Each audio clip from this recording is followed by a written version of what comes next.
परव्यांचे घरचा गणपती विसर्जनाला जायचा, पण पाठ डोक्यावर घेऊन स्वतः जनोबा रेग्यांचे काका चौपाटीच्या समुद्रात शिरायचे.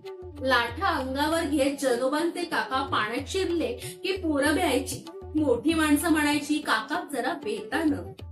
काका आपल्या कोकणी मराठीत ओरडायचे, अरे समुद्राची भीती कोकणात किती घालतस? माशाक आणि मासे खाणाऱ्या पाण्याचा भय नसता. त्यावेळी चाळीतल्या पोरांना तिर्लोकेकर शेठचे फादर भेळ खायला द्यायचे. या उत्सवाला कमिटी नव्हती, अकाउंट्स नव्हतं, हिशोबाबद्दल शंका नव्हती. जी गत पुरुषांच्या उत्सवाची तीच बायकांची. बायका भांडायच्या, पण पैलट करणीला धीर देण्याचे काम, आजारी बिराड्यात मिठातील आमटी पोचवण्याचे काम, दिवाळीचा फराळ, पापड लोणच्यांच्या तयाऱ्या या सार्वजनिकच व्हायच्या. पापड लाटणी, गोधड्या शिवणी, अगर लाडू वळी साऱ्या चाळीच्या निंद्या व्हायच्या.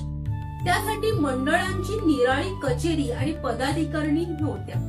भांडणाला भांडण म्हणत असत, स्पर्धा म्हणत नसत. पण अजून धागे कुठेच नाही.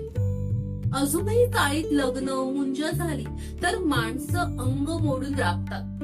कार्य घरचे आहे म्हणतात. कुठेतरी एकाच नळाच्या पाण्यातून प्रेम आले, ते टिकले आहे. साऱ्यांच्या भांड्यांना रामागड्यांनी एक रस्त्यावरची माती फासली आहे. या मातीची ओढ जरा जरा शिल्लक आहे, पण ती किती टिकणार आहे ही चाळीला चिंता आहे. पायातच कुठेतरी हादरा बसला आहे. आपण खत्त आहोत याची भीती आहे.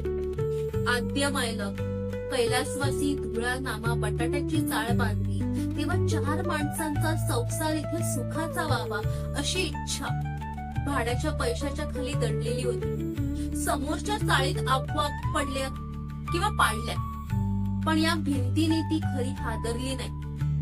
तिला भीती आहे ती आपल्या मागून जी वस्तू उभी राहिली त्यात माणसे दार बंद करून राहणार याची. पण आता इलाज नाही. चाळ आता कोलमण केला. शेवटला घाव कोण घालणार याची ती वाट पाहत आहे. त्याच्या पुढे नक्की काय होणार ते मी नक्कीच वाचून तुम्हाला दाखवणार नाहीये. अजूनही चाळ तशीच आहे किंवा इतिहास जमा झाले, त्यासाठी तुम्हाला हे पुस्तक वाचावं लागेल. आणि जर तुम्ही हे पुस्तक वाचलं असेल तर मला कमेंट्स मध्ये सांगा नक्की बटाट्याच्या चाळीचं काय झालं पुढे. मी तोपर्यंत तुमच्यासाठी नवीन पुस्तकं घेऊन येईन. Stay tuned.